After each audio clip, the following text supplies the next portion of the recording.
a scorcher of a like it was on a hot July day. I hope the temperature's okay in here. If not, you can move over there a little bit. That's where the air is. Or fill up some seats, you can hear better. Either way, thank you for coming. It's always fun to announce who's going to be here today. And we have a special guest, as always, Dianne Sudbrock, who is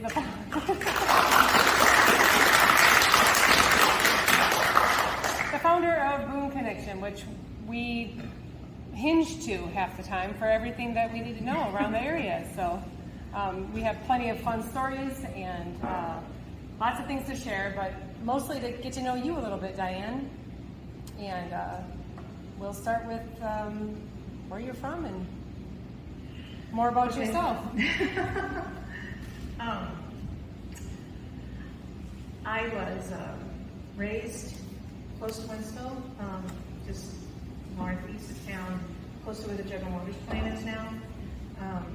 Went to St. Pat's Grade School in Wentzville and St. Dominic High School, graduated in 1976, the same year that we celebrated the bicentennial of the United States, so that was kind of cool. Married my husband Roger in 1977, so there's a picture of him somewhere. And then we lived our first 9 years in Wentzville, and then in 1986, we moved to where we live now, which is on Schnarr Road, which is kind of between Melle and Forrestville. So that was taken at one of the Christmas walks here at the Bridge, right? My parents worked at Fletcher Equipment Company in Wentzville. My dad was a mechanic and then a parts man.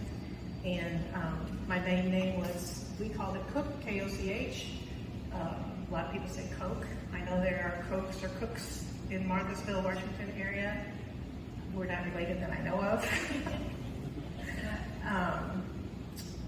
I guess our only, going back ancestry-wise, my dad's father, my grandfather, great-grandfather, and some of the uncles ran a sawmill, and some of them sawed some of the lumber that was used in the floor of the Catholic Church in Josephville, Missouri. So that's our little claim to fame, I guess. Roger's parents, this is my mom and dad. And then Roger's parents are Harold and Marjorie Sudbrock.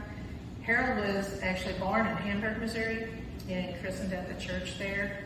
His mom was a Schlode. Her dad's name was Andrew Schlode, I think. They were one of the very early families displaced in the 1940s when the government took that over. They were fortunate, I guess, that they were part of that small group that I think got offered a fairly decent price, and they took it, and then after that they kind of tried to lowball people from what I've read, and so they were lucky in that respect. But so that's that. And the Sudbrocks were from Melle or whatever. So this is Floyd and Kathy Miller. They have taken over the Boone Country Connection for me, and they're sitting in the first row, so stand up and give them So, yeah, as far as getting back to how I want to say too, I have one daughter, Dawn. She lives in Washington, Missouri, and she has two boys.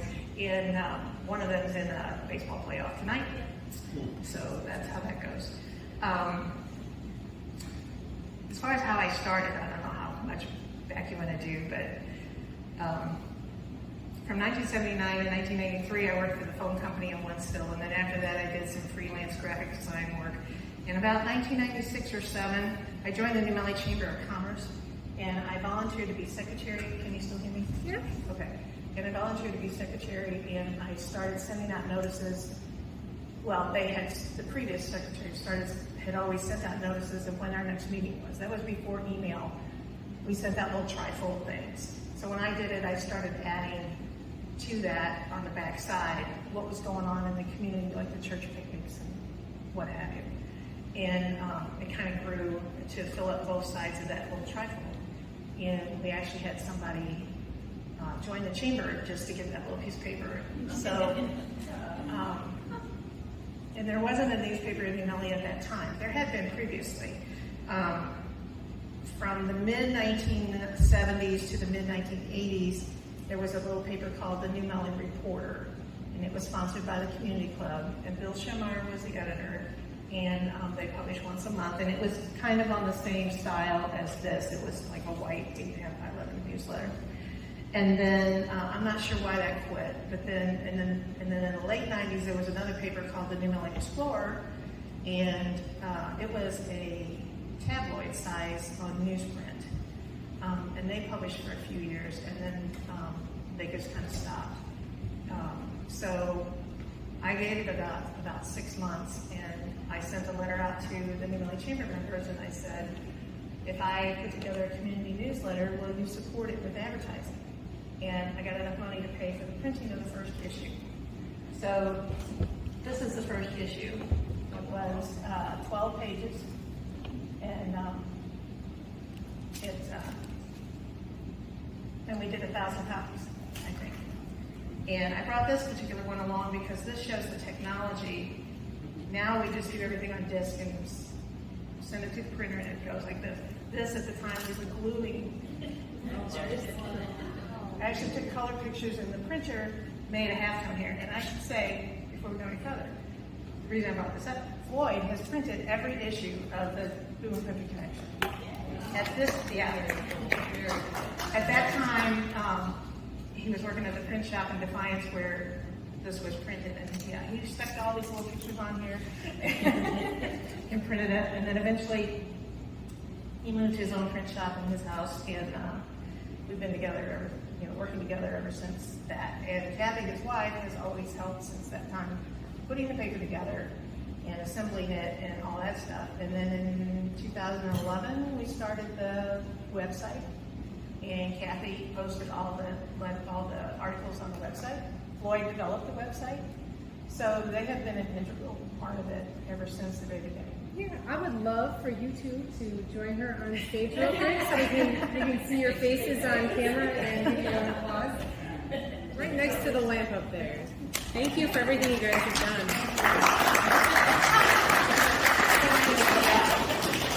Congratulations, Floyd, Kathy. They were wonderful. And I know that they're being well received in the community, and we all appreciate the support that the paper has received. Yeah, we've learned quite a lot. Yeah, we couldn't have done it. Like I said, we worked with Dianne for about 2 years before she fully retired. So thanks for her patience. Because it was a lot to learn, to go to all the events and just to learn everything. It's Yes. a while. Yeah. I'm not as good of a writer as Dianne is, but yeah, Great so, job. Yeah, we're still. No, you're doing an excellent job. I think they're doing an excellent job. Yes. Thanks.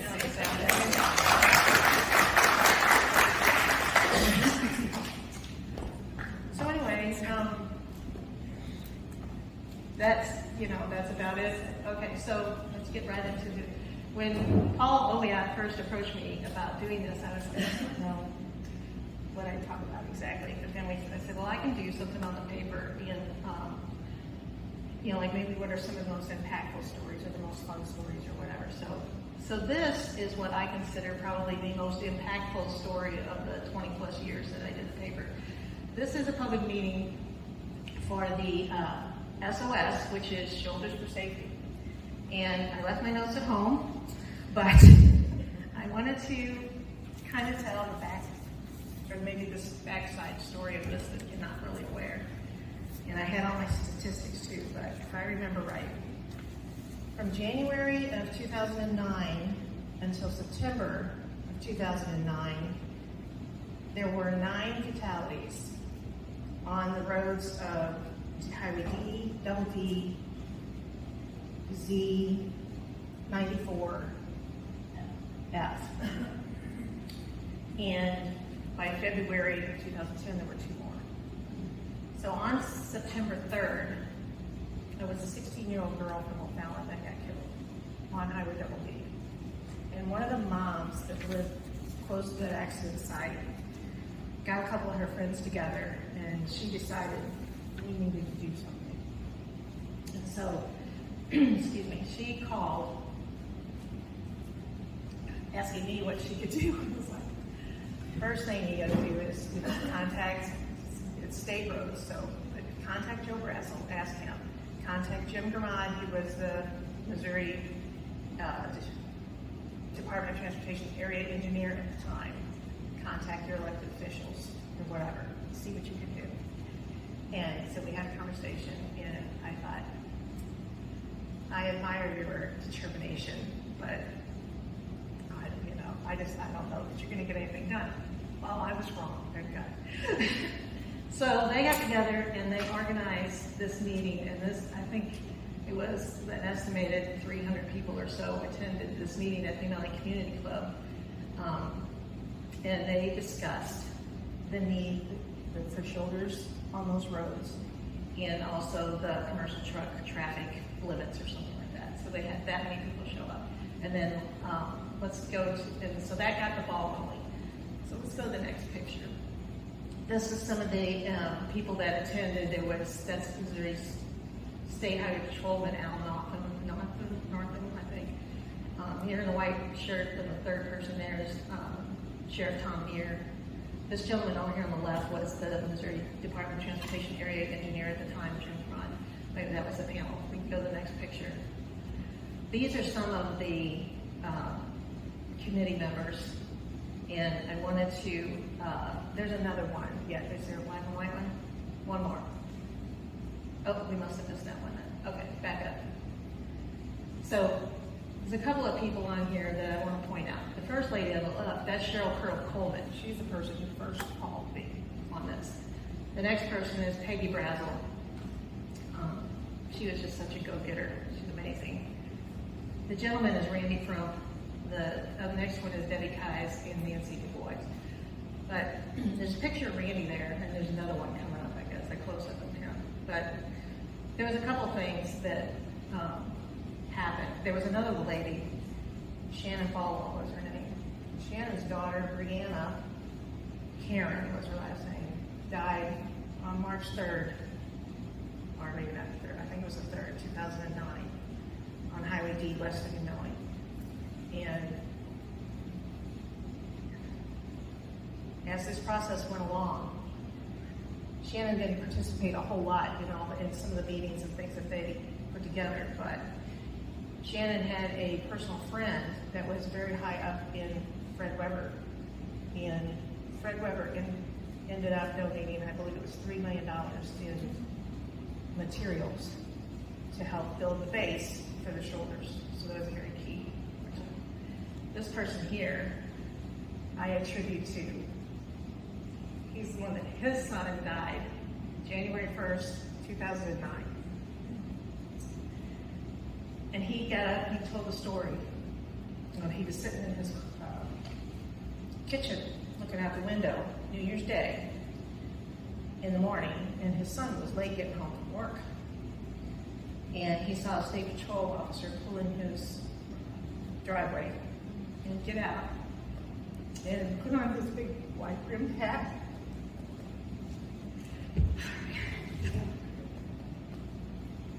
And he said, I knew right then what happened.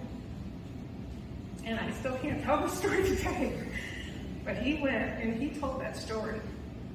I can't tell you how many times to the county council, to the Missouri Department of Transportation, to East-West Gateway Council, Coordinating Council, to Jeff City, where they met with the head of Missouri Department of Transportation for the whole state. Over and over and over, he got up and he told that story to the crowd. And I believe that's what was kind of the icing on the cake or whatever. The other people were great at putting together the statistics and finding money and building a website and getting up and talking and giving presentations, very professional presentations of all the facts and figures. And then Randy would get up and there wouldn't be a dry eye in the place. And I think that is, I look back at it now and think it was such an amazing coming together of people and circumstances that made that happen. And now today we have, they're not wide shoulders, but there's, and I don't know that there's been any drop off the right side of the road, overcorrect fatalities since those roads got done. Very few, if any. And so now we have them on 94, D, double D, C, Highway N, Highway F, Highway T, Highway A in Franklin County. There was another group that same kind of experience, did the same thing in Jefferson County, and there are some roads done in Jefferson County because that group kind of followed along and did the same thing this group did, but they, MoDOT magically found some funding. And so, you know, we had this bucket of money here, we had that bucket of money there, but it came together. But I have to say that that's why I think is the most impactful story of the whole 20 years, and we've all benefited from it. I love it. I love it. Thank you for sharing that.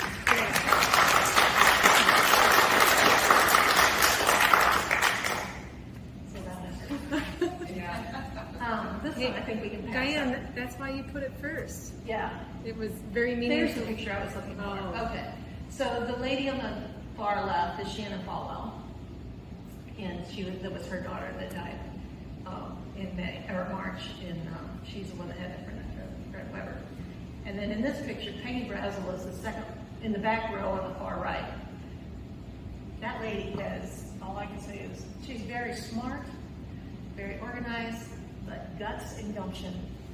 She basically, well, she convinced Lafarge, who owned Defiance Quarry at the time, to kick in some money because their competitor, Fred Weber, did. And that's not all she did. She really did kind of take the bull by the horns, and she was so active, and so, but she was a dynamite, and no, still is, but. And so this picture was taken at a ribbon cutting, I think, and they had, you know, a sign about shoulders for safety. They put up some signs thanking, but, and all the other ladies, they got up, but they really were a group of just women that decided we'd had enough. And at one time they asked, I know Peggy asked Joe Brazel, should we hire a lobbyist? And Joe said, you guys are way more than a lobbyist. It sounds like it. So anyway, so that was nice. Okay, so on the lighter things. Some of these now are just some of my favorite stories or more fun stories that I did over the years. And this was the very last feature story that I wrote. And this is Gene Ackman. And he started the band, Butchwax in the Hollywoods. And he also has a smaller version of that band called the Garden Party. And he plays a lot of local wineries and venues and stuff. But he is a 1972 graduate of Francis Howell High School, grew up in Harvester, but his parents lived in Washington. He has ancestors that are connected with the Smith Creek Church, I think, on Highway U in Southern Warren County. But he has more pictures of nationally known, world known entertainers and musicians and stuff that he's met and got signatures. He has a whole basement full of paraphernalia and whatever. And being of the age where I grew up with, you know, the onset of rock and roll and all that, and that's the kind of music he plays. It was just super nice guy and a fun story to do. So we can move on. Yes. This is another impactful story. Anybody know where this is? So that is the ribbon cutting for Augusta Bottom Road. And you guys know that story more than I do, but I just thought it's worth mentioning that there was one article that as I was going back and reviewing where it says, you know, this town of Augusta was between a rock and a hard place. They couldn't get insurance for the road. They couldn't get anybody to take it over, whatever. And we're kind of at an impasse, and finally there was an agreement reached that Warren County was going to take it over for a while. So congratulations to everybody in Augusta who worked on that, helped make that happen. But boy, what a saga! And this is the Augusta Volunteer Fire Department when they, I think, opened their new building. And there's another picture of them baptizing a truck. I think you said that. Yeah, there they go. Oh, that's kind of cool. So congratulations to Augusta on that. And then your wonderful library, Once Upon a Time. Two of your local artists, Brian Watson and Kim, I'll stop. I'm slow on names, sorry. You know, just amazing the work that they did and put into that after you locker in the library, and then this is there. So, but you know, there's some other stuff on Brian Watson. I say, sorry. Anytime he's involved in this, that you're involved in a story that involves him and his art, it's a fun experience. And there they are again with some of the middle work that he So did. the AES is for Augusta Elementary School, so this is the library at Augusta Elementary. Yeah, I said at the library, I was confused. It was the school, yeah. And then this is when you opened your new library, in March 15th in 2010. So, we can go on. So this is the two gentlemen in the back are members of the Backhouse family, and I would imagine that some of you know them. Those two guys are back steps from my uncle Ronnie on the left and Randy on the right. That was our original Bachhaus family cabin, which Rock Harvey took down, and whatever year was that, I don't remember. Yeah, but I think I know. 2019. but that So you can go house- forward. That house and everything was originally built. My mom has original deed to the property in the 1880s. They bought that property from a military veteran that was in a military hospital in New Jersey. I think it was like $8 or $10 an acre. They bought it all through the mail. Oh, wow. They made payments on it. My mom has original deed for the farm. It was 80 acres. There's a couple more pictures. So this is the cabin when they got moved to New Melle, and he added some height to the top. If you want to see pictures of it, I got pictures on my phone right now. There it is. Yeah. Before it was right now. Right. And I think there's maybe one more. Oh, maybe another one after that. No, that was it. Okay, back up if you can. So yeah, this is what it looked like as they were taking it down, I guess. And then, yeah, you can go forward. This is a picture of the inside, but it is now the office for workforce construction in New Melle. So, but you know, That's his and name. then, It's Brock Harvey, right? yeah, if you go back to picture number one. So the guy on the left is Brock Harvey. He owns Workforce Construction. And the guy on the right is Tim Kilby, and we'll talk about him a little bit more later. But he's a local expertise in cabin restoration. Expert, I should say. So, but yeah, so that was an interesting, fun story. This is the inside of Michael Bauermeister's Bauermeister studio down at Nona in the Augusta Bottoms. And we'll go forward another picture, should be a picture of him working, and there he is working. So again, wonderful gentleman doing amazing things artwork-wise, and just a fun experience. So much of the fun part of doing the paper was this kind of stuff, you know, doing the feature stories, getting to know the people or whatever. So he is, I think we did that story because he had been recognized by the Smithsonian Institute as an expert woodworker nationally, and that's what's prompted the story. Okay, this one is about Bruce Becker. You can see him in the picture there. He grew up down on the Osage Creek Road, and he was a carpenter by trade, and he's a farmer, and he took up an interest, and he built that car, and it's all out of stainless steel. And the amazing part was he didn't only build the car, but he built the tools that he needed to build the car, like the metal bending tools and different clamps and vices. And amazing work, I think. And so, and then that was project number one. Project number two was the pickup on the back, which was, I might get this wrong, but I think it was a grandfather or great-grandfather's truck, the one on the back. He built it, and then he built the carrier. And that picture was taken at the Defiance Parade a few years ago. But again, just an amazingly talented person, I think, that took something that they loved and a hobby really, and did that kind of craftsmanship. And if you know Bruce, he's a very unassuming guy. They're just like very laid back, but a real treasure, I think. Y'all gets a cheer in the parade when that goes by. Yeah. Oh, there it is again.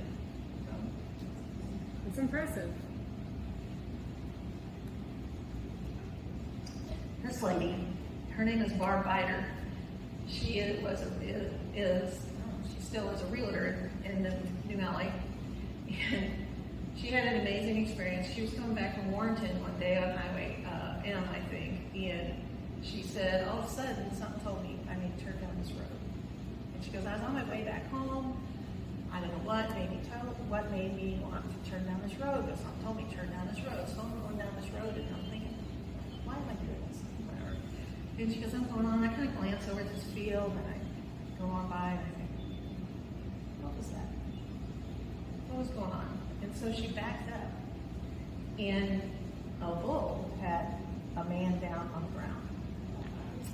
And so she pulled in the driveway, and she started yelling and running over and trying to distract the bull because had this man down on the ground had attacked him.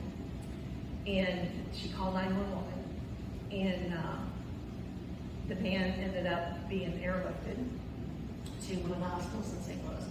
And I can't find the picture back, but I think this was in the fall. And then the following January or February, she got to meet him and recover. But she got to go back and meet his family and stuff. But she saved his life, really, because she distracted the bull and got away from him. And he said he was always out there walking around in the field, and the bull had never bothered him before. But that day, for whatever reason, had decided to go after him. And so, for whatever reason, she decided to get on that for road. whatever reason, she turned down that road, and so for that's what I think. Divine intervention. Okay. So this is, where is this? Yeah, one of the bluegrass. Yeah. Yes, that's Randall Oaks and Jan Mollencrott. And the man in the blue is Robert Picarero, and he is an interpreter at the Boone home. And I believe at this time, his main character was playing the guy who wrote a Boone biography. I can't think of his name at the moment. But now or lately at least, in the last several years, he and his wife both have played. They play Daniel and Rebecca at the Boone when we go down there. But interesting. Okay. So this guy here, his name is Craig Brockhouse. He lives south of New Melle, on Highway F, and he is a kind of, world expert on Jeeps, old Jeeps. And this one here is, he rescued, in I don't know, I forget what year, I won't say, from out west.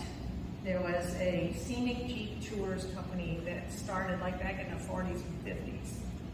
And they gave tours through the mountains out there in a vehicle like this. And he found it, restored it, and he drives around and parades it. He's got an amazing collection, but he's been featured in national magazines. He restored this. There's a couple more pictures. So yeah, this is him and a few of the ones that he had restored at that time. And then the blue one that he's standing in front of, the second one there is I think they call that a Jeep Willys. That was the very first one. And then if you go on, so there's his collection. He's called it his annual lineup of prioritizing projects. And the third one from the right is kind of that bigger looking one. His plan, and I don't know if he ever got it done or not, was to make a carrier out of that one so he could haul the other ones to the parades. But he does go around, he's been in the parade in different places with it. So. This is Dr. Dan Brown. He wrote the history of Francis Howell School District, and he's written 2 books on the topic actually. And he was superintendent of the district for a while. Extremely nice man, very educated. Just very intelligent and just knew so much. And unfortunately, he just recently passed away, I think, June 28th or something like that. So quite a loss there. But. Okay, so this is a picture from back in the day of a school. It was Kaplan, the public school at Kaplan, which, do you know what road that's on? It's Becker, it's the one that, Becker-Jerley, I think. It's on Becker-Jerley Road. And the teacher is Mabel Bush Digger from Melle. And there are several people there. And then, so this was back in the day. If you go to the next picture, let's see what we have. Okay. So Brent Haller and Tracy Schmidt they own the property now, and they've made the building into their own residence. And this is this original wood floor with the holes where the desks were bolted. So we'll go to the next picture. These are a little. So there it is. It's like today. And then there's another picture, I think, of, okay, so these are some of the students that were in that very first picture that are still there today. So I don't know all of them. Opal Paul, Ernie Brockensick in the back. I'm not sure who the middle gentleman is, and I think is that Wesley Brockensick maybe in the back. And Hazel Rover. I'm not sure who the lady in front is. And that one there is Arlene Orth, and Mabel Bush Digger is the teacher, and she was, this was a few years ago. She is now 97, I think. So she lives up in Centralia now, but grew up in New Melle, and so they had a reunion there at the schoolhouse in Brent and Tracy's house, and hosted that a few years ago. So that was neat. Oh, and that's Brent inside. So that fireplace is made. Some of the stones in that were taken from the path that used to lead to the outhouses. And the outhouses are still there. Maybe so. There are. Yeah, okay. So this was another, I call it one of my most upsetting, I guess, stories. Only because it was, this was a picture of the Emmaus Home campus, obviously, in Wentzville. And that whole process where they decided to shut that down, I gave that a lot of coverage.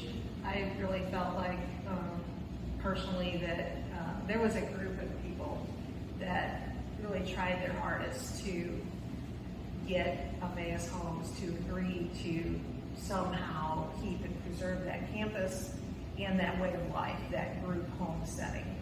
And they just kept hitting brick walls, I guess, until, if we go another picture, and that's another one of the festival, same of the campus, but now let's go to Bethel Hills, until a few years ago now, and they are operating at Bethel Hills in Dutso. And there's a campus there that was built, 30 years ago probably, that had, obviously more modern buildings than the Emmaus Home, but they have been able to renovate that, and their story is amazing, as well as how they got from trying so hard to fight to keep the old campus open to getting this property and being able to renovate it and have the money and the donations come into them now that they've needed. That there's another example, I think, of divine intervention, that they are just, and so it's for adults with developmental disabilities, and this is going to be an integrated community where you'll have some people living there with developmental disabilities and some people that don't have that, and they'll be all living together in the same complex. So it had a good ending, but it was a tough road for a long time. This is a story about Carl Gerdeman and his wife Ida. They've been recognized a couple of times by the Daughters of the American Revolution. They were very active in the Boone Historical Society. But several years ago, Carl took on the idea of the older cemeteries in the area. So many of the stones fall over, they crack, they break, whatever. And Carl, kind of on his own, figured out what was the best way to repair those. What was the right combination of epoxy is what he used in the end, or to do it, and how to do it. And he developed a way that he could stick pegs in each piece and put them together so that they would hold. And then he said he had a problem with where they were, you can see it in that one picture where the lines across where he's made his repairs, and sometimes that would go through the lettering. So he said he actually, and the epoxy, when he put it together, would bleed out and just blur that lettering. So he would use Play-Doh and fill that lettering up, those indentations first, before he put the glue together, and then the epoxy would spill over onto the Play-Doh, and then you just peel it off, and it preserved the lettering. So, and he had people call him from all over the country then, that were interested in doing that, asked him what his process was. Some of them came to visit him, watch him, and then go on. So that was interesting. And him and Ida, they, I think, pretty much started that the sign project where all the little towns now have a green and white sign. Augusta's got one that kind of tells the bullet points of the history of the town. Melle has one. They started that? They were active in that. They were the key people behind that. Nice. Yeah. Putting those signs together and getting them done and getting Carl assembled them. Ida did all the research and she would just write the bullet points out and they'd have the signs made, and then Carl and some other men would get together and they'd stick them in the ground. No, they're great. Yeah, and there's several. I don't know how many there are. There's several markers around. There's one. There's supposed to be one at Nona. Supposed to be one at Dortmund, maybe. There's both of those are there. Yeah, and there should be one here in Augusta. I'm sure there's one at Penny Stage. There's one in Melle. They were different places. So Jody, do you know anybody who's not? So this is in connection with plein air. It was when Great Day St. Louis was at Defiance Ridge Vineyard. And there are some local ladies there. Second from the right, Jody's mom, Wanda. And you can tell me who the other two, Mary Kaiser's all the way on the left, Pam Wellenbrink, Mary and then Wanda Howell, they're talking to one of the anchors. But they were up there for, Great Day St. Louis was up there for a plein air event. But it's always in the spring, and these ladies go down to spring training as often as they can. Oh. So that's why they're all in the purple gear, so to draw the attention of the anchors. So That's really nice. Well, the artist in the background is Tammy Dickerson. Yes, with the long blonde hair. Yep. She's a wonderful artist. Jody, who's the lead leader of those three? hard telling. I think it might be Mary Lou. Could be. So, yeah, next photo. And there's a group from Defiance that were at the same event. So you might recognize some of those people. Yeah. Okay, so this is the gentleman in the wheelchair here on the left is Jim Jackman. And he, I don't know how long he's lived in the Melle area. I'm going to say close to 40 years, something like that. And he was a retired commercial airline pilot, very active in St. John's Church, all around, active in the Boone Historical Society, all around nice man. And he developed ALS, and he had a 75th birthday party, I think it was, and the community decided to go by and give him a parade. And so this is part of it. And so as far as, I don't know how many cars were in that parade that day, but there were just as many dump trucks as what you see cars following in the end. It was amazing. And when was this? A few years ago. I think, yeah, it was That's why I'm asking. Because, yeah, the Yeah. cars kind of give it away. April 2021. Okay. So yeah, you can see that classic Mustang there. There were all kinds of vehicles there. There were, everything from SUVs to cars to classic cars to, and then a lot of the dump truck drivers from the local development. What about the airplanes? Yes, and then there were flyovers. They were dipping their wings. It was very emotional. Yeah, it was an amazing sight to see. This is Jim's wife, Sharon. And Sharon, if there's one more picture, there. Okay, so this is the first time, and I don't know what year this was. The first one was in November of 2007.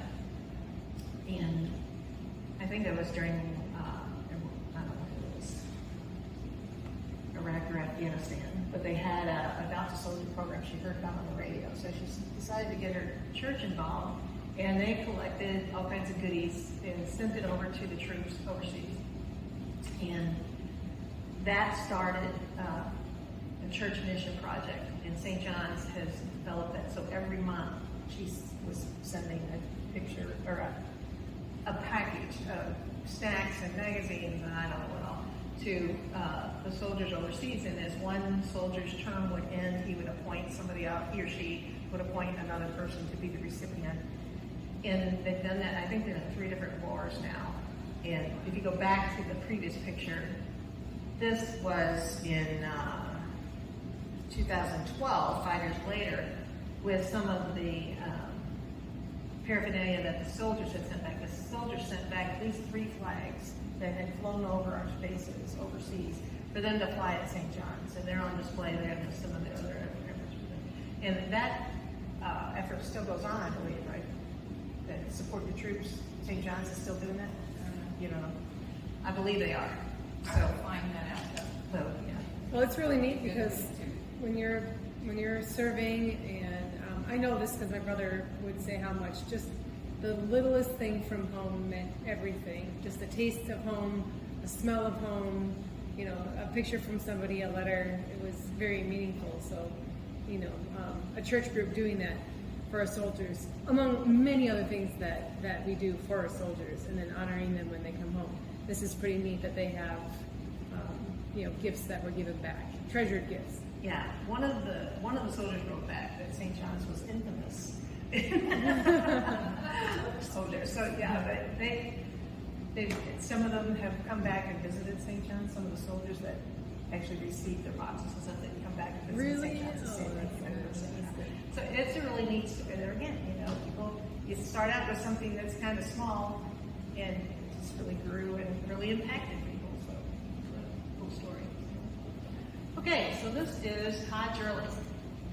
Todd Jerling lives in Melle. He's part of the Jerling family that's known for trucking and whatever, but he is an amazing softball player. And he has been inducted into, he is only the 3rd person, at least at the time of the article when we did that, which might have been 2014. He was the 3rd person, only the 3rd person ever to be inducted into all 4 national professional softball player halls of fame. In addition to that, he's a member of the St. Louis Sports Hall of Fame, the St. Charles County Hall of Fame, the Francis Hall High School Hall of Fame. He had a lifetime batting average of 710, I think. Yeah, just amazing. Super, super nice man. So yeah, but he's just in there because of that. But then also, unfortunately, he and his wife, their son Trevor, and you'll see his name in the paper quite often. Trevor was a twin with their daughter Darby, or his sister Darby, I guess I should say. But Trevor passed away at the age of 16, I think, in 2014 maybe. And I might have my dates wrong, but he had such an impact on the community too. Everybody loved him. He, you know, so now there's still to this day that at the Melle Festival, the Queen contestants have a kickball tournament, and they raise money in Trevor's name for that. And then also every year at the Melle Christmas tree lighting event, they collect teddy bears for Trevor, they call it, and they collect stuffed animals that Todd and his wife and some of the other family members go and take to one of the hospitals in St. Louis and give to the children who are in the hospital over Christmas. So that's a story I did. Well, you guys did that. Paul Kemner receives the Don't Let the Flame Go Out Legacy Award. So this is an example of, you know, what I always say about Augusta. You have such a appreciation, I think, for so many of you have an appreciation for history. You gave them this award. I did a story on them. There might be another photo of, yeah. So I did a profile on them back in the day. This was, anytime you see just black and white photos on there, it was pretty early in the day, in the early 2000s probably. But just a great couple, and you guys already know that. And they were very active, but they left an impression on me. And congratulations to them. Can I spill the beans maybe a little bit for people who are listening? Yes. We're going to interview them again. Awesome. That's new news. That's perfect. Is there any, we should talk later if there's anything that you want me to ask them. This is the end of their story, and some pictures from the Augusta Historical Museum. And I don't know whether this was, I don't think it was when it first opened, but it was sometime when I went over there and took some pictures. I'm not sure. Well, since we are doing this in tandem with Tell Like It Was in the museum, are there any other little fun facts that you have about our museum in town? Or any other stories that you wrote that you remember? I remember going over there and taking a tour and doing that. I remember when they first planted the garden outside. in the back. Friendship Garden? We did an article on that. There was, I know we did an announcement probably when they added the military. Was there a military section? Well, okay. I just remember, and like I said, I don't know what the significance of this particular story was, I'm sorry, but, yeah, we've done a couple of things on the Augusta Museum. Yeah. So I told you earlier, we'd mentioned Tim Kilby Award, so this is why he got a preservation award for the house that he restored in Defiance, the Isaac McCormick house.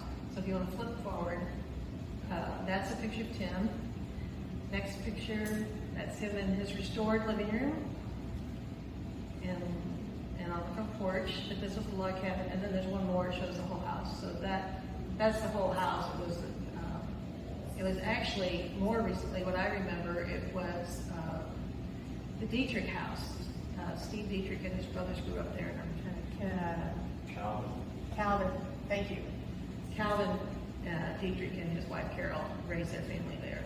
But the reason I included this, the reason I stuck in my mind is he's a master woodworker.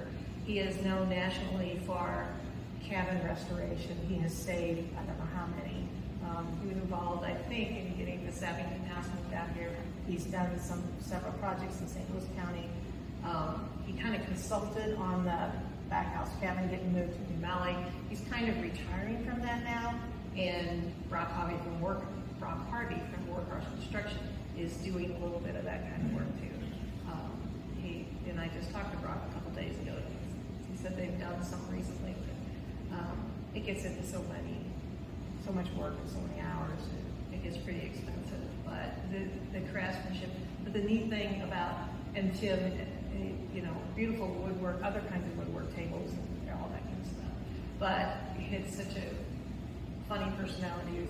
He just poked fun at himself, kind of very humorous, and just a genuinely nice person. So. And where is this located?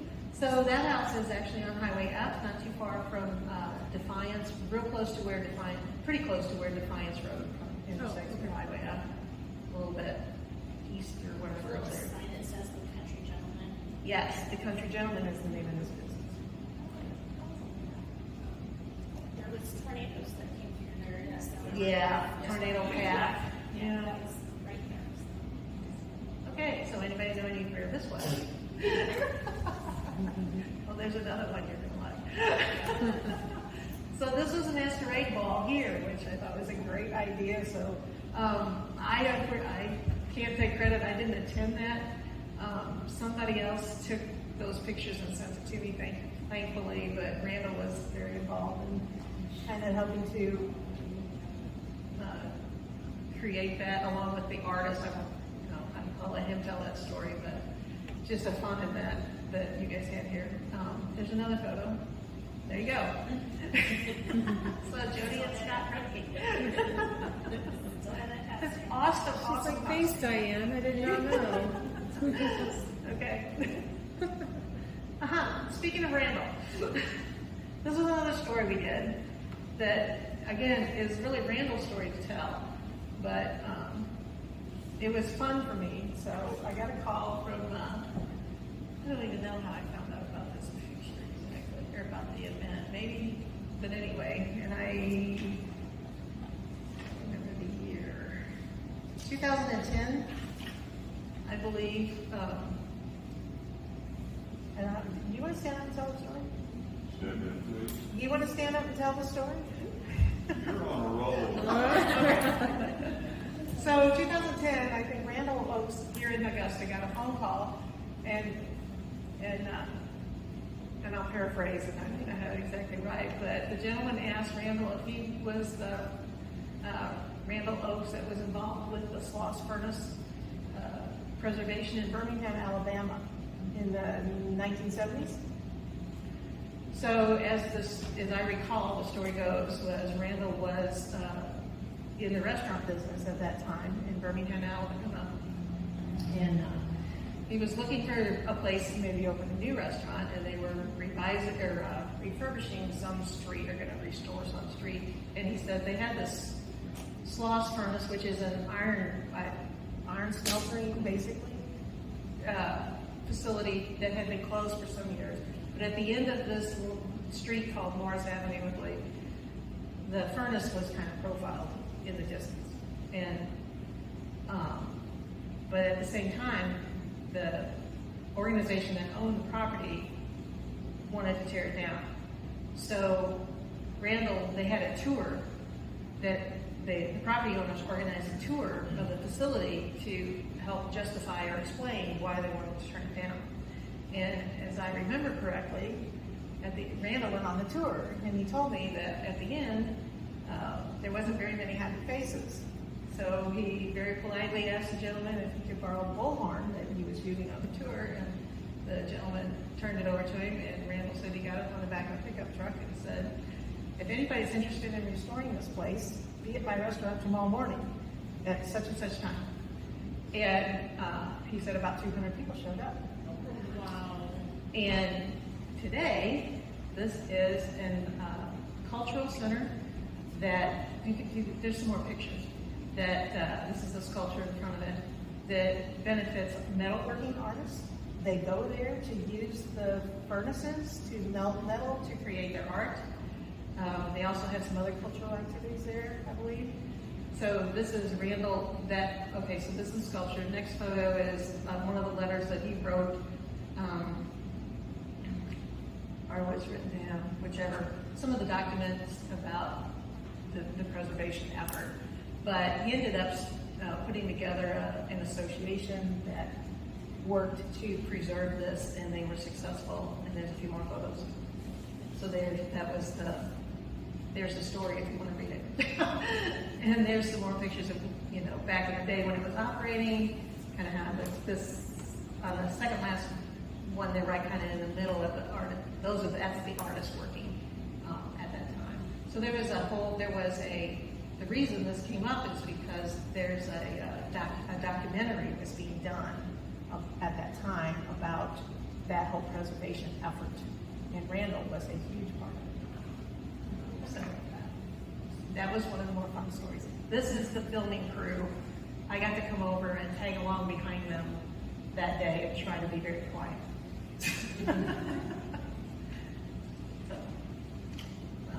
That much should be in there. So this is another picture of that. You can keep going. There's the artist working. Oh, and this is Randall inside Kate's Coffee House. Another example of his creativity. Does anybody know what is on the wall hanging there? Yeah, the guts of the piano. So very creative individual. We should already know. Oh, and there he is again. So this was another story I got to go on. Another one of Randall's talents. This was a couple that lived in the Melle area, and they had an outdoor railroad, and Randall helped design and the landscaping and all that around that outdoor railroad. It was so cool. And there's another one. I think there's one more. Oh, maybe another one after this. But that was the bridges. I mean, it's all very intricate. See the little teepees. The trains run. It's really interesting and whatever. So. Can I pause real quick and tell you that Randall is also helping us with the town park? The town park? Mm-hmm. Awesome. Town Square Park? Yeah. Yep. So he is very creative. He's extremely creative. And he shrugs his shoulders. Yeah, I know. This was just a fun story, kind of amazing or whatever. The lady in the photo, in the second second person from the left, her name is Annie Schneider. And her husband are active in the Melle at the DFW and wherever. That's how I got to know him. And I don't remember exactly when this was, but at some point she was adopted, and she grew up in Texas, and she has off and on kind of tried to find some of her family. And so this was a story about that she found some of her relatives in Texas all these years later. The gentleman on the far right over there is her father. I believe the baby is her sister. I guess the grandparents or something. But that was a story about her, and I can't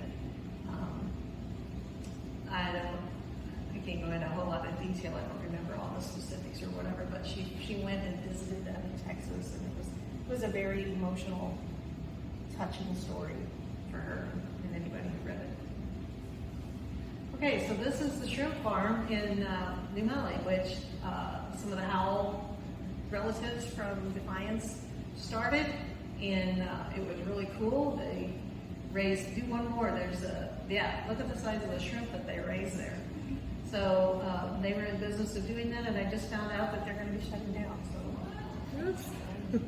sad to see that go. But that was a very fascinating story. They would ship in these little bitty, whatever baby shrimp are, and raise them. They were teeny tiny, and raise them up until they got as big as your hand, and then they sold them. So this was a story that just touched me. This is actually, you probably know it, it's the Vietnam Wall when it came to Washington several years ago. And the reason I guess it means something to me is I had an uncle that served in Vietnam, and I was probably 12 to 13 or somewhere in that range, and I wrote letters back and forth to him all the time while he was in Vietnam. And he survived and came home. But if you go to the next picture, there are pictures. Okay, so with that, if you could back up, when they had the wall in Vietnam, they also had a display over there of a lot of the paraphernalia from the war and stuff. And I thought it was interesting because it just had that personal connection with me. But if you miss the opportunity to see it, and you ever have the opportunity to go and visit either in Washington, D.C., the original, or the moving wall when it comes through, I urge you to please do it. And this, we all know what this is. This is just Ida Hoffman, who is freelanced for me for many, many years. She started out when she was in high school, working for me part-time, and all through her college, and even some after graduation and that. And she captured this picture of the Washington Bridge as it was imploded after the new one was built. I think they did that in 2019, I believe. So, that's pretty that we used as a mystery location at one time. Anybody know where that is? It's Brian Watson's house and the huge guitar. And this was actually, it wasn't a mystery location. It was an Augusta photo contest photo.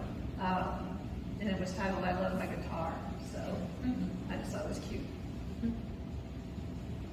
And it's more about Brian. As I said earlier, and it's hard to see, hard to get involved. This is a huge mallard that he and his partner, Ben Boyer, this was their most recent project.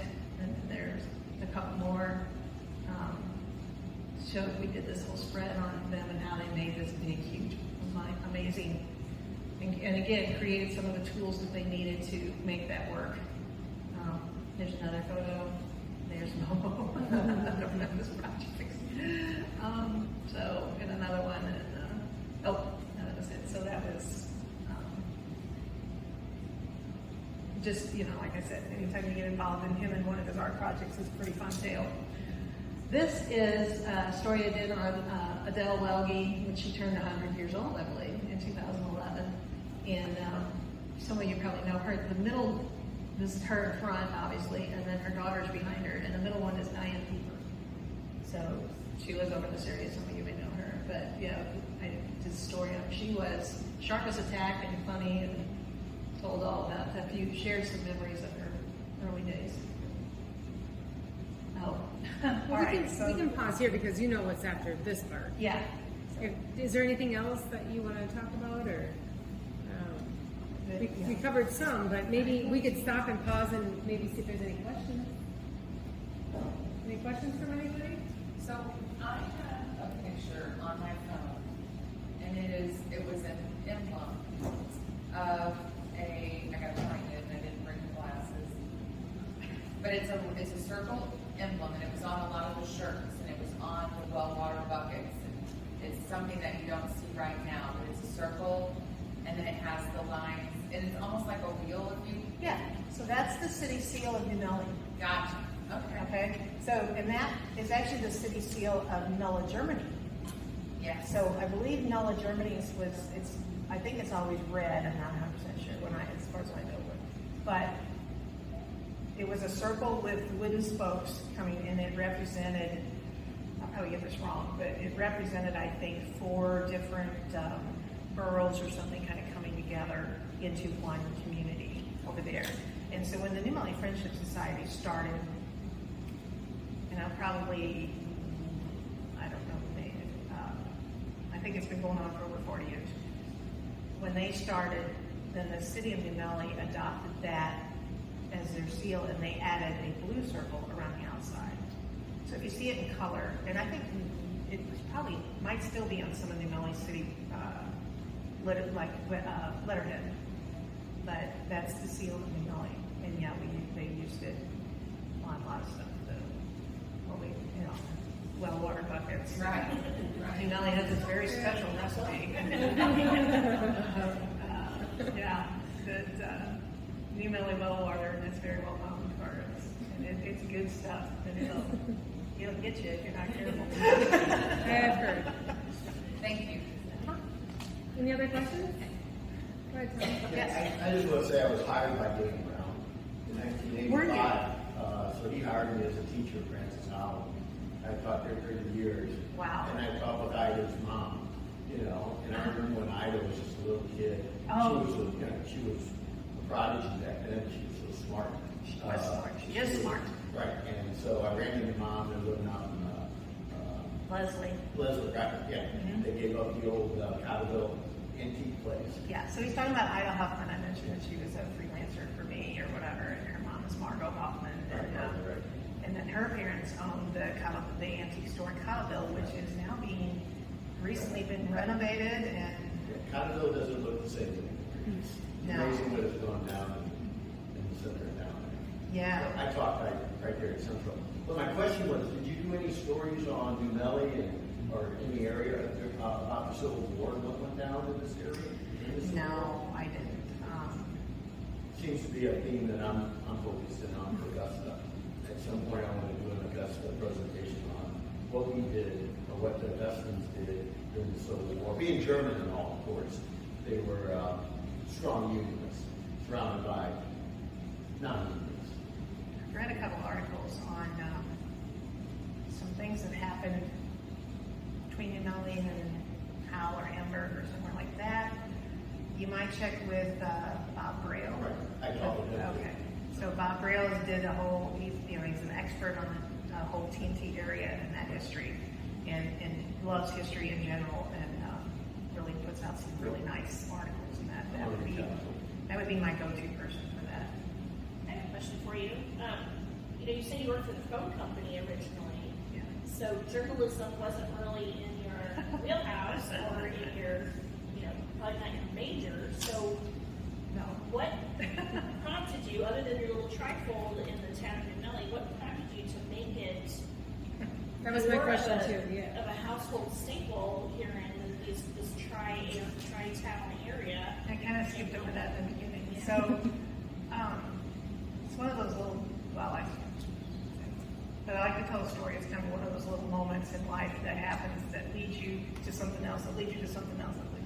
So I went to work for the phone company in 1979. I spent a couple years there and decided I didn't really want to spend the rest of my life in the department where I was working. And there was a group that moved out here from California. They were moving up the whole department, which was about 6 or 8 or 10 people, something like that. And they posted a job for that. It was a clerical job, and I put in for the job. And I got an interview. And my interview was the last one of the day. It was late in the day. I was nervous as all get out, you know, because really, how you are when you go to a job interview, you have to want this job or whatever.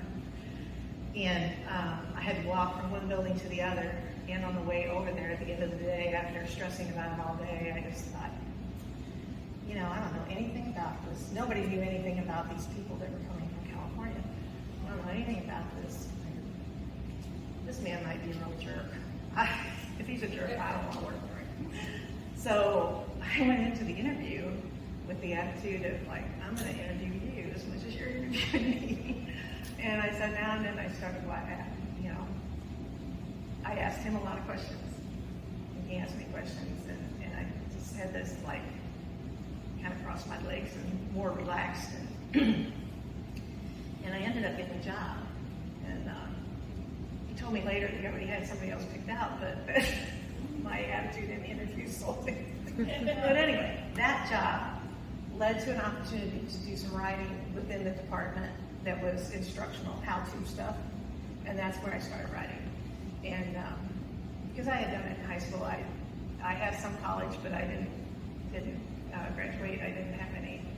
I didn't study journalism. It wasn't something that I was interested in at the time because I thought the news was pretty boring, you know.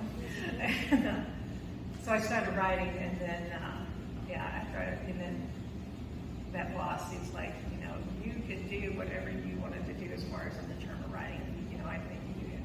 So whatever you decide to do, you could do. Like, I don't know about that, but anyway, then about 1993, I think they had changed over to GTE, bought TILIW, and I knew that I would probably never survive till retirement there in that environment, and so I took a buyout and did some freelance work and stuff like that, and then I did all kinds of different kind of writing for a little while. And then the opportunity presented itself at Melle to do this newsletter. And well, we're certainly glad you expanded past Melle and included Augusta, Defiance. That was always my intention. That was always my goal from the beginning, was to do those primarily those three communities, but pull them together. Because at that time, we used to always all get the Suburban Journal twice a week free in our yard, you know. And then they started cutting out, I think they cut out Augusta altogether. They cut out my road at home because it didn't have enough houses on it. They quit doing that free delivery. Well, then, you know, you could subscribe or something.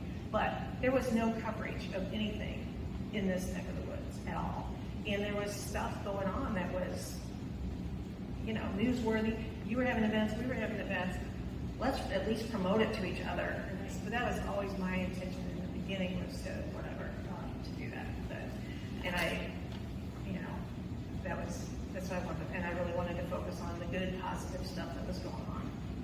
You know, didn't always get to do that, but that's where I wanted to be focused. Now, you had mentioned something about Anita and her Augusta Neighborhood News, her being our town historian here in Augusta, and the reach that she had with teaching everybody, and then also writing some of her books.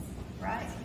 I think it's kind of cool that you work together. Like, you weren't in competition. It was never my intention to compete with, you know, the Augusta Neighborhood News, or even the original Marthasville Record was still in business at that time too. It hadn't been bought out by Washington, and so it was still independently owned and operated. But it was never my intention to duplicate what they were doing or compete with it. I just really wanted to let's just get all together and get to know each other. I think we all agree. I mean, like Jody said, just the fact that we were all together, pulling those communities together with the news. I sure enjoy them, and I'm newer to town. I enjoy them hands down. You know, now I work with Kathy and Floyd Miller close and give her all the updates. But to open up, I mean, I see those newsletters floating around everywhere, and it's real easy to pick one up now.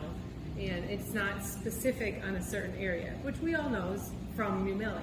You can see a lot of different things. It's more in there this because paper. that's where we live. Yeah, of course. But I think there's a good mix of it all. You know, so I think that's And really, we have the community to thank. I mean, I couldn't have done this if Floyd and Kathy couldn't continue it without the support of the community. And I don't mean that just advertising dollars, which is certainly important, but it's also the send us your news. Tell us what's going on in your community, because we can't be everywhere. We don't know everything. You know, we can't be at every event. So we were been very lucky throughout the whole thing. And in the very beginning, it was like, okay, what am I going to write about this one? What am I gonna write on paper? And now it's like, I can't fit all this in. Are there times when there is kind of a blank space and you're just waiting for somebody to post a little bit more, or is there always an abundance of stories? Okay. Some things I think are more relevant than others, but I think that things that might interest everyone, more generic information. But yet normally, I do the same thing especially when I first started, thinking there's no way I'm gonna fill 28 pages, and be able to do this. And Diane's like, don't worry, and she's right, every month, the things, And it it just is- happens. yeah.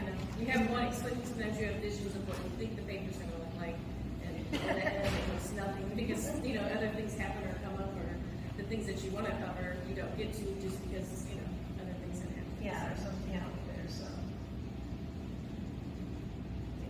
last minute stuff comes up. Yes, I know, you have a question. I remember when you came to the Chamber of Commerce meeting and said, I'm starting a newspaper. And sitting here and watching you, I'm beginning to really appreciate the passion that you have had over the years. And just want to say that you have made a significant contribution to the community for what you've done. Yes.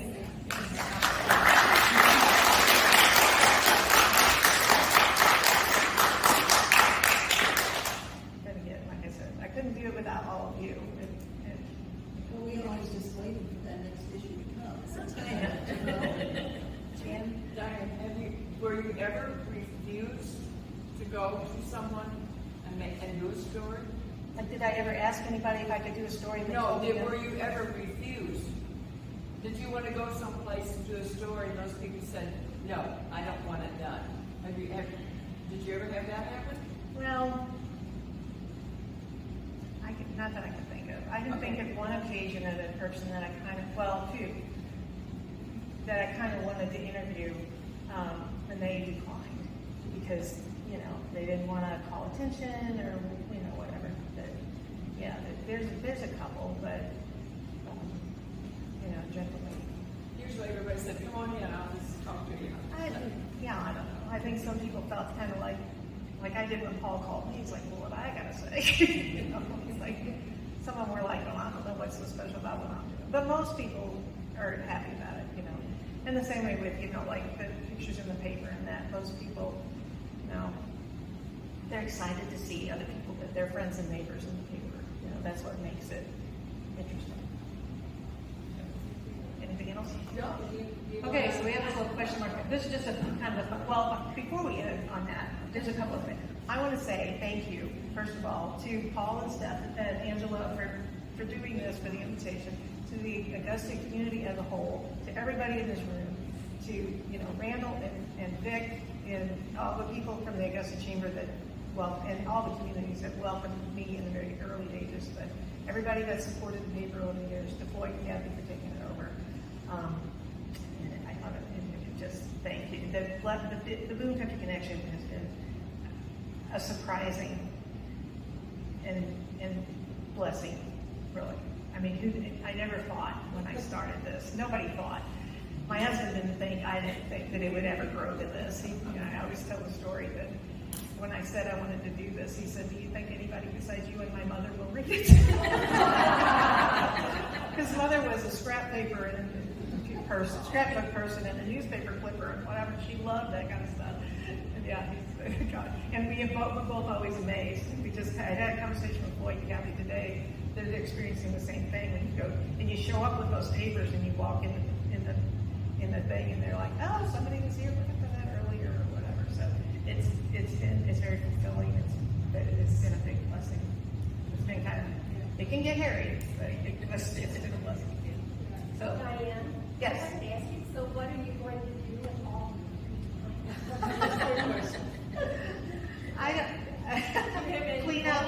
Clean out 20 years worth of files. I have been reading, catching up on what I like to read, and really just been busy with family spending time.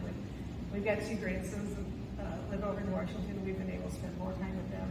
I am enjoying not having the deadlines, or I have to do this and have to do that, and having more just free time to just relax, sleeping late. It's good stuff. Got what you deserve. It's good stuff. Yeah. So we were gonna finish on this. This is for you guys to say, do you recognize where this was taken? So anybody know where this was? The Augusta Yeah. garage. It's Sam Stang's glass studio taken during one of the Christmas walks. So, next.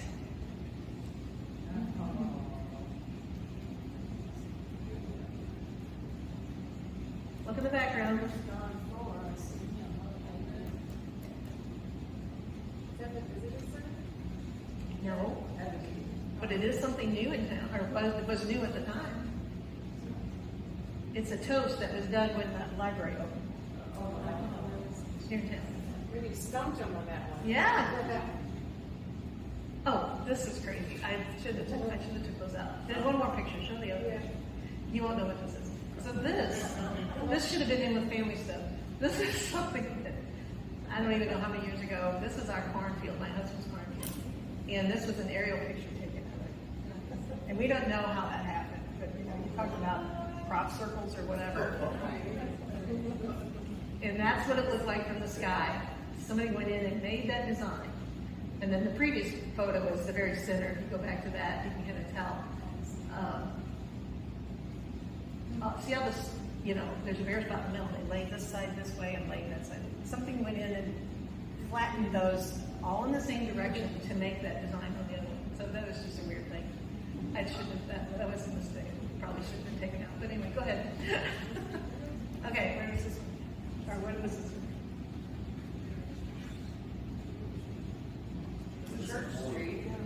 Yeah, this is right here at the corner, right over here of, I don't know, some race across America or something that came through this. There is a community award for whatever leg that was on the Tour de Missouri. Yeah, you won that? Augusta. Ah, cool. Yeah, you had a whole big festival kind of around it and celebration here and whatever. So, okay, next. The visitor center. When it first opened. Next.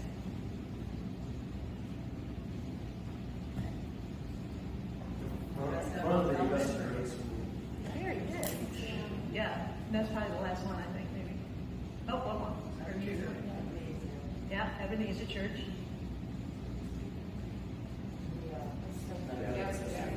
Yep, next. Is that it? Oh, one more. The coffee maker and Pick's coffee shop. That's down. The old train station. Yes. Marge called that my second home when I was building. Oh, it was beautiful, beautiful. Anyway, I think that's it. Okay.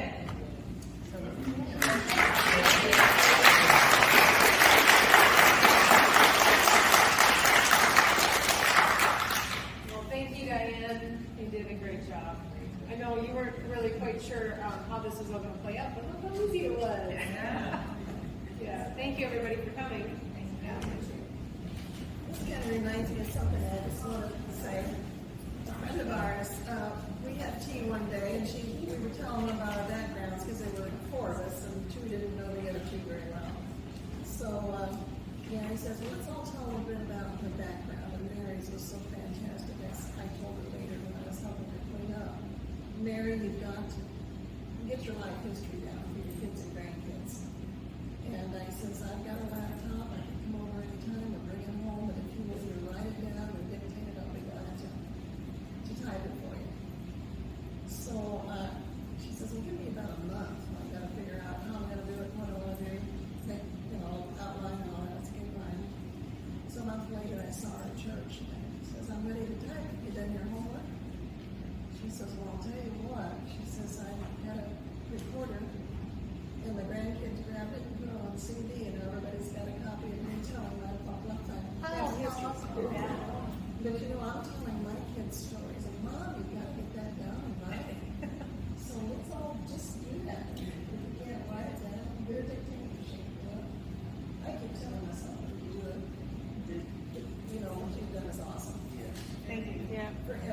say. I did think There's there's an an app app that's and playing voice recorder. I know, I know. or Washington or who? For just so, but he's at Washington. They got that tournament going on. It's they're in the playoffs, so they won 2 games and this is game number 3. And then if they win tonight, they play tomorrow night. Fingers crossed.